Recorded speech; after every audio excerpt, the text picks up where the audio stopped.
Welcome to the Brad and Taylor Show. Today we have Bob Kornstadt. You're listening to The Brad and Taylor Show, a podcast that inspires entrepreneurs to pursue their passions.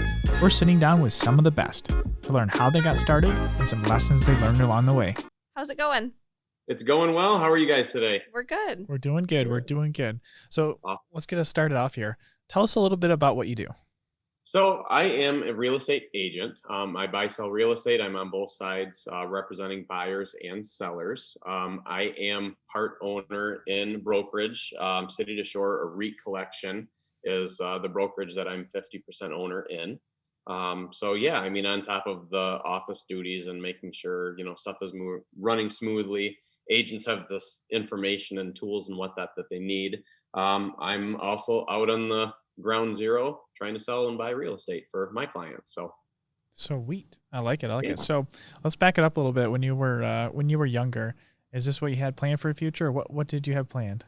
Oh man, I was so delusional when I was younger. I was pretty certain that all of my 5'9", I was going to the NBA. Like that was my thing. I was going to play professional basketball. And looking back, it's even more funny because I wasn't even really all that good. Mm-hmm. It was all in my mind. Like I thought I was so good. And looking back, it's like I didn't have the height. I didn't have the build. And I was pretty convinced until about high school that is what I was going to do.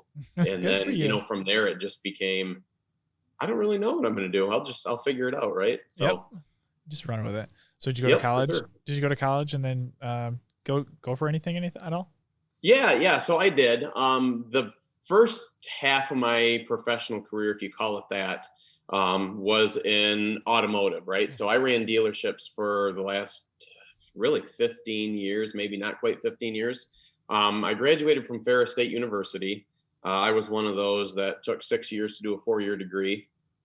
Definitely took my time and have the memories to prove it, but ended up going to Florida. My degree was in automotive servicing, automotive heavy equipment management. So a lot of dealership background, a lot of Torrance, California type where, Mazda, a lot of corporate type stuff. I ended up, I fell right in the dealership world. It was the greatest thing and it was the worst thing. That's where I got my teeth cut in. And if you know anything about the automotive industry, it's a grind. And it spits people out left and right. So I had to learn at a very young age. I moved all the way from Grand Rapids to Orlando thinking, oh man, this is the best. Right. And then I get there and it's like, oh my gosh, this job is awful. And it is a grind. We were open 7 days a week, but there was probably no better place. As much as I love bad mouthing the automotive industry, you want to build a person, you throw them in that type of atmosphere. I didn't have an option to go back home. It's not like I'm just going to go down the road, right? Like I am 1,500 miles away from home. I can't, I have to make this work, right? So I figured out very early how to be successful, in the atmosphere that I was at. So like I said, as much as I love to badmouth automotive, it did turn me into the person that I am now. So I was down there for a couple of years. I headed back north, was engaged to a girlfriend from Ferris. We ended up getting married and I lived the dealership life here, which is 60, 65, 70 hours a week. Did that for a while. Kind of had an aha moment a few years back. This would have been probably 2018, where my kids are getting older, right? I've got 3 kids. And it's like, Dad is never at the school stuff. Where's Dad? Well, he's working. We have a school party. Well, Dad can't be there because they're throwing the party in the middle of the day, and that's a work day, right? So, I started. It was a hard look in the mirror when my wife had asked me one time, "Hey, are you planning on going to Ella, my oldest, Valentine's Day party? It's the last one she'll ever have." And this is what killed me. You've not made it to one yet. On top of that, she follows that up with, she really wants to ask you to go, but she's afraid to because she knows you have to work. So I'm literally getting ready in the bathroom, looking at myself in the mirror, instantly, almost getting enraged. Why are these schools throwing parties in the middle of the day? Who can go to these things, right? And then at the same time, I'm catching myself saying, oh my gosh, Cats in the Cradle's playing in the background. You're that guy. And it was you know what? Yeah, I'm done doing 60, 70 hours a week. I'm done chasing the dollar. I'm going to just throw it all up in the air, and I'm going to let my faith be my guide, and I'm going to turn this around before that door completely shuts. Blessing in disguise, because I did. I can't tell you, living life without the stresses of automotive world, being able to set my own schedule. But most importantly, and I didn't even get a chance to taste it, in my previous career, most importantly was realizing, how much family actually does mean, and how important that is, and how much of a driving force that actually is.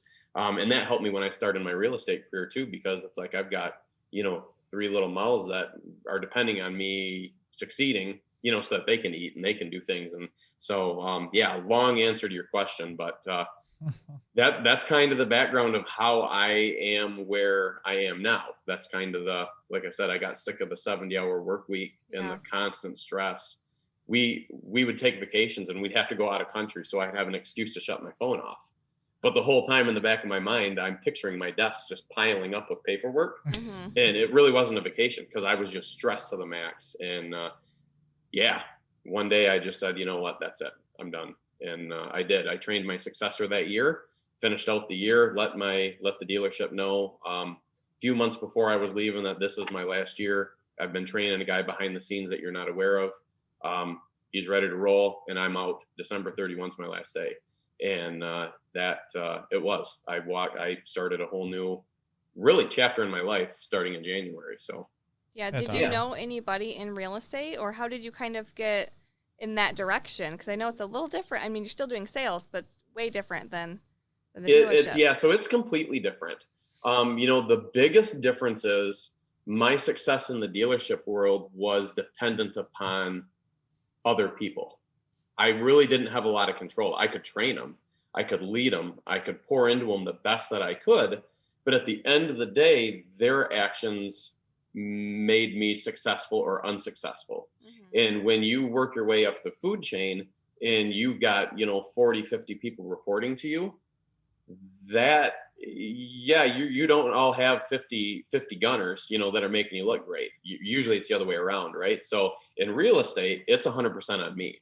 Like if I decide I want to sleep in, watch Jerry Springer and get rolling to make phone calls at 1 p.m., I can do that, right? I have the freedom to do that. So that's the biggest key difference. How did I get in there? Rennie Barton, actually, he's probably the biggest influencer. And when he was trying to get me, to look into it, it was more almost as an annoyance. Hey, you should do this. You should do this. And it was like, oh, we're hanging out with the Bartons tonight. All he's going to do is talk about how I need to get into real estate, right?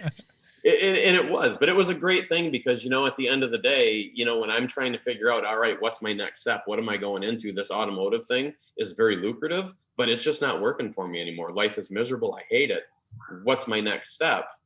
That actually turned into Rennie Barton in the back of my mind saying, you know what, you should do this. You'd be good at this. You should try this. You should at least get, your license. And so, yeah, it was that. I've had other people the same thing that, hey, Steve Frody was a big influencer too. Hey, you should really look into this. You'd be really good at this. And honestly, I am so thankful for what the automotive world has taught me. But at the same time, I wish I could have done it a couple years early, make that switch. Like, I really do wish if I could have done that a few more years earlier, that would have been a good go time. But like I said, I believe faith has a big part of it. And maybe I wasn't ready at that point. Maybe it took, my wife telling me, hey, your daughter is scared to ask you to go to a school function because you've told her no the rest, her whole life. So yeah, I mean, maybe that's what it took to be that driving force. I do think everything happens for a reason, and timing is a lot of that stuff. So yeah, but that's how I got into it. It was Rennie Barton dropping little seeds, Steve Frody dropping little seeds, you should really look into this. You should do this. And then when, the back broke, it was like, all right, I'm doing it. Right. Yeah, for sure. When you first started out in real estate and you made that transition over, how did you structure your day? Because it's completely different. I mean, if you don't time schedule everything, you can just, like you said earlier, you can wake up at 1 p.m. and start work then. So how did you start out structuring your day? Yeah, so I've learned to be better at time blocking, but I'm very much a list oriented person. You're Hmm. gonna see here, I've got a ton of stuff left on this list that I got to get done today. Mhm. That's the first thing I do. I'm up at 6 o'clock and I'm writing out what I need to get done.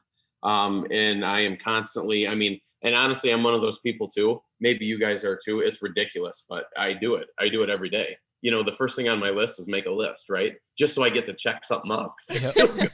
Like, how ridiculous is that, right? But that makes me feel accomplished. Like I'm already, it's 6:10 and I've already got one thing off my list. Look at me go, right? So yeah, that's when I first started, because I didn't have a whole lot of clients, I'm starting fresh trying to figure this thing out. It was very much, I would time block a section to read motivational books, watch motivational videos, keep that fire going and keep me pumped up. And that was a huge thing. You get to learn about people like Inky Johnson, all kinds of motivational speakers that basically they did it. They grit, they grinded, and they pursued and they pushed through. And those stories were just super motivating for me. So that was a big chunk of my day, right? I had to fill it with something, and it had to be something productive. Um, I would call. I'd go through social media, and I'd make phone calls. I would post stuff. I would comment on other people's posts, and basically that's where I started. I started with that sphere. I was not the most organized person. A lot of people say, you need to spend time, in your contact management, and you need to have that all dialed in and be collecting emails. And that was kind of the biggest thing too, is I start this thing in January, and it's like, oh shoot, I really should have been doing this for the last 6 months. Like, I've got nothing. Like, I can't send a whole bulk load of emails to people because I don't have any of that information, right? So I did spend a lot of time kind of organizing a little bit, and it's still a salad today because I don't use it, right? I'm more of a people person. I'm more of a relationship type person. So that's how I grab people, man. If I see you posting something, you've got a hard time, you need help with something, I'm on there saying, "Hey, how can I help you? What can I do for you?" We're talking about real, and that's how it happens, right? It's just me being real, and I'm not salesy. I'm not salesy at all. I'm here to help you. So if your goal is this, that's my goal, so I help you do that. So that's just kind of, being real, being human. I have a big heart and I love serving. So getting rooted in the community was twofold for me. Number one, that's something I've always wanted to do, and I never had the time to do it. Working 70 hours at a dealership 30 minutes away never left me the time to be able to work in elementary schools, to be able to, pack lunches for kids, all the above. So this was my opportunity where it was almost like a starting over point for me. It was like, all right, let's do it. Let's do it right. So yeah, I got involved with Hand to Hand. I got involved with, the Marshall Elementary and Byron Center, Watchdog Dads. There's so many things that you can be a part of if you have the time to do it, right? Well, that was something that weighed on my heart, so I made the time to do it. The greatest thing about all that is every day I'm out there and I'm reaching out to, I'm meeting 10, 15 people that I've never met before, that I'd never meet unless I went and did that. And we're all talking about real estate. Like, we're all, it's like I said, my heart is in the right spot, and I want to do this, and I want to help, and I want to be a part of the solution. And at the same time, at the end of the day, I've got people coming up to me saying, "Oh, you're in real estate. How, tell me about this, or how much you think my house is." 2 weeks later, I'm at their house, we're listing it, and that's how you play this real estate game. Yeah. You need to be out, you need to be human, you need to be personable, and you need to be approachable. And most of all, you need to know that I'm here for you. If your goal is this, that's my goal. That's what I want to do for you. So it's not salesy. It's about being a human. Yep. Awesome. Yeah, build that relationship. That's key. If they trust you, then they're going to want to work with you. Fact. Yep, 100%. So take us to your first transaction. You became licensed. So how did your first transaction go? Take us to that. My first transaction was, I said earlier that everything happens for a reason. And this is one of those stories. So my first transaction, I thought, because I'm listening to everybody else and how they do it, oh, you got to let everybody know you're in real estate. You need to send mailers out. You got to send. So yeah, I spent like $500 on mailers, and I'm thinking, honestly, this is how delusional I was. I'm looking at the ROIs on these mailers, and it's like, oh shoot, well all right, so if it's a 4% return on investment, that means for every 100 I send out, I'm going to get 4 deals. So I'm doing the math, and it's like, oh shoot, I just sent out 600 mailers. Like I don't have enough time to deal with 16 houses all of a sudden. Yeah. Yeah, no. I did get one, and everyone looks at me and says, you got to be kidding me. A mailer actually worked. Yeah, it was my first transaction. Huh. Oh, wow. I never met the guy. It was a $500,000 listing that was across the street from me.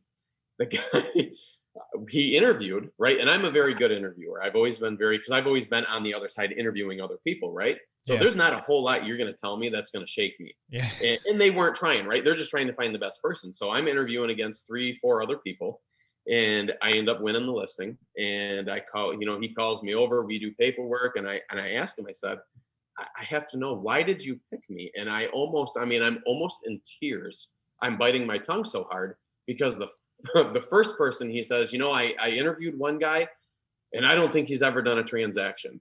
And I am like biting my tongue. Like I am like, oh my gosh, dude, if you even knew, like I'm just starting. But you sold it. So, I mean, you played it off. He's telling me, he's like, so the first guy I interviewed, I don't think he's ever done a transaction. I don't think he was experienced enough to handle this. The next guy, they didn't mesh. The other one they interviewed, she was trying to tell him what to do, and she didn't like that. So yeah, I mean, that's how I got my first one. And like I said, the transaction went very smooth, right? So as a new agent, you have 1,000 eyes looking over what you're doing, right? Because I've never seen this before.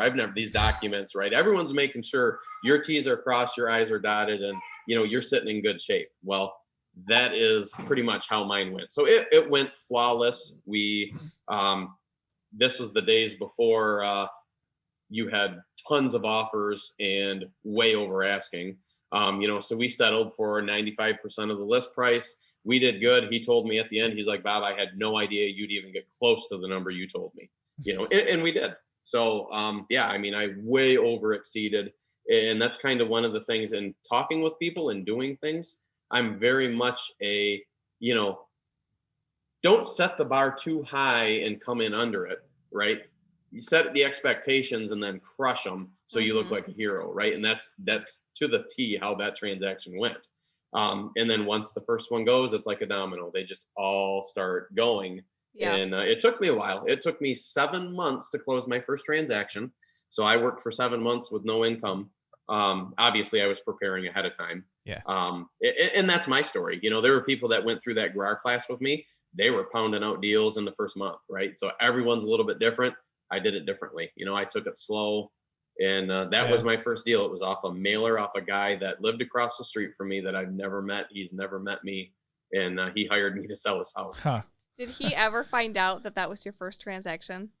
I never told him. Right. Yeah. After that interview. No way. Yeah. I was not going to tell him that. I'd be surprised if he knew. I don't think he did. Like I said, being in, there's a lot of parallels to industries, right? And being in where I was at in the automotive industry, it was very much business-like. It was very much, there's a lot of parallels, right? I know how to talk to people, whether it is in a barber shop, whether it is in a Meijer, grocery store, or, dealership, or at your house, talking about listing your home. So there's a lot of parallels, and with communication, I've always done very well. I've been able to earn people's trust fairly easily. So that definitely is a feather in my hat that I do use. I don't think he ever knew. Yeah. That's awesome that you pulled that off, especially after that interview and him voicing that. I don't think this guy knew what he was doing. Yeah, exactly. I got in my car and was just like, oh, that is the funniest story I'm going to tell for the next decade. It's one that you're never going to forget, right? No, and I never will. And I tell people that too, and they look at me and they're like, "You're telling me your first deal is off a mailer?" Like usually it's a family member or close friend. Nope, it's off a guy I didn't even know. Had no idea who I was. So yeah, that's always a good one. Out of all the homes that you've been to so far, what has been the worst property? I have been very fortunate to go into fairly decent properties, but okay. I had an investor buddy that we went through his I mean, he wanted to be under that $100,000 mark.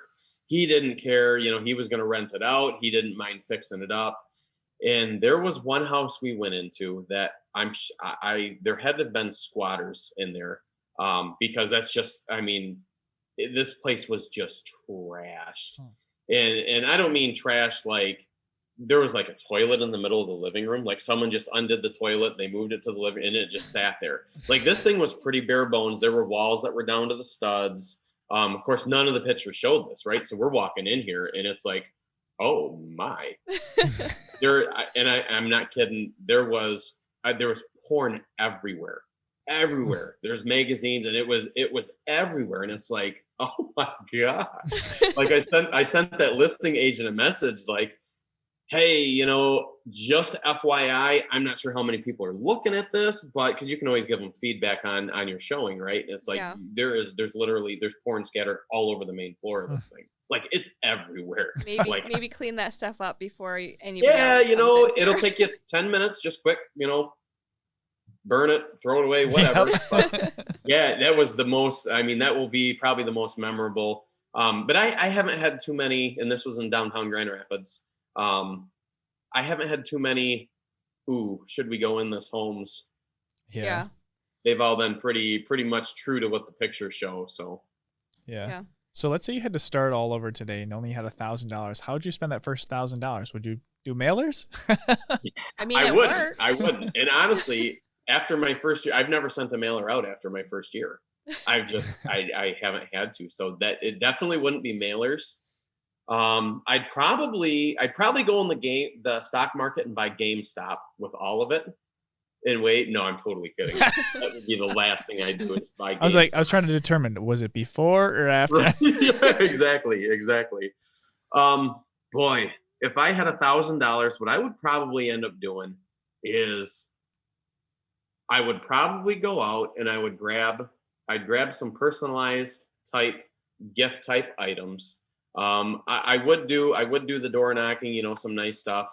Going into this industry specifically, it's about relationships, right? So anytime you can get that door open, you can, hey, I'm right down the road, so anything you can give that is gonna be they're gonna look at it and they're gonna see my name or my number always on it. Whether that might be a magnet, whether, the trick is you got to get something that they're not going to throw away, right? It's got to be nice enough where they're not going to really throw it away. At the same time, you can't go broke doing it, right? Because I only have $1,000. From there, I'm bound to pick up at least one. If I spend $1,000 on something that's not worth throwing away, they're going to keep, and they're going to be seeing my name and number. That's going to be a pretty good investment. You're going to get returns on that for sure. That's awesome. Yeah, for sure. Is there any business books that you have read that you could recommend to anybody starting out in real estate? Yeah, there is one. It's called The One Thing.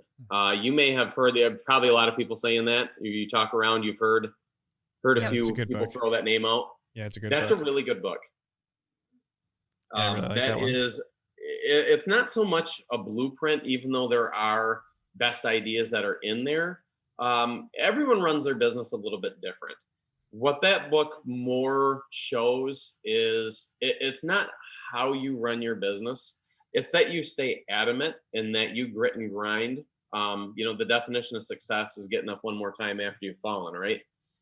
That's really what it hammers home. Even when the odds are against you, it doesn't look good. You can't stop. I'm reminded of a story I read in a book. I don't remember the name of this book, where basically it's the gold rush in California, right? And there's these two brothers and they're looking for gold. They find a little bit of gold. They find enough to where, we're going to get a machine because this will be a lot quicker. They get this machine and they find a nice vein of gold and they're pumping gold out of there left and right. And then they decide,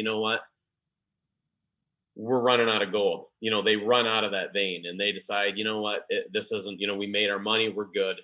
Let's just sell our stuff and be done. And they did. And so they sold their big fancy machine for pennies on the dollar to a guy. They showed him where they were mining the gold because that's where he was going to start. They stopped 3 feet short of hitting the biggest vein of gold they would have ever seen. but because they stopped, this other guy got it pennies on the dollar.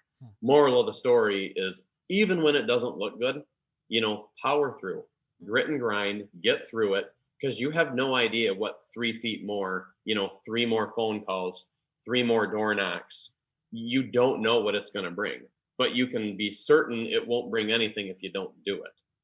So that's what that book kind of underlays. It kind of really beats home, whatever you decide to do, do it, but be all in, be 100% in. Yeah, for sure. How can people get a hold of you? Cell phone is probably best. Okay. Cell phone, email. My cell phone 616-262-3919. My email, bobk@city2shore.com. I do pride myself on making sure phone calls get called back and emails and stuff are returned in a decent amount of time. So that's one thing the automotive industry beat India. If it wasn't now, it was already too late. So it was like, wow. The real world doesn't really operate that way. You'll get a return email, in a good amount of time. Phone call, yeah, I'll return it that day. I won't go to bed until my messages are returned for sure. But yeah, that's those 2 methods. Text work good. Sweet, awesome. Is there anything else you want to share with everyone before we go? Can't speak today.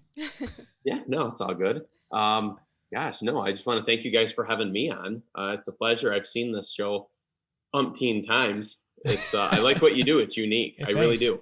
You guys stumbled on something that's pretty cool. So kudos to you for doing that, because that brands you unique and people see that, and I think that's really cool that you offer stuff like that. So I would like to say that I've got you guys on the docket here in a couple weeks. I've got 2 coming up that you'll be shooting on. So nice.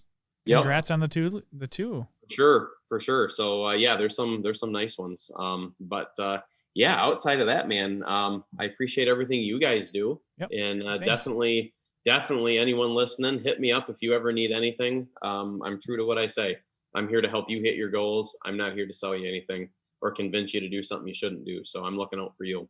Be awesome. Hey, thanks for coming on and sharing your story with us today. Yeah, for sure. I appreciate you guys having me. Thank you. Are these working? All right. Here we go. Oh, there we go. I think they're working. Should we tell them? Mine keeps falling. It doesn't like my voice. What do we got to tell them? Subscribe. Subscribe. What do we got to point at? Hey, I think there's a subscription button. Like It might be there. might be right there too. Somewhere. Find it. It's red. Yeah, and it's Red. blue. It's green.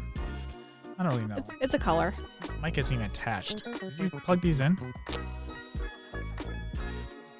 Well, I guess. I wonder if they can hear us. Yeah, I wonder if they hear us. Well, we should probably tell them if they can hear us. We should probably tell them also give us a 5-star review if they're listening on Apple. That'd be cool. 5 stars, guys. Share it with everybody they can think of. We won't take 4 stars. I mean, I don't even think these are on. I mean, I don't think this is working. This is not working. Yeah.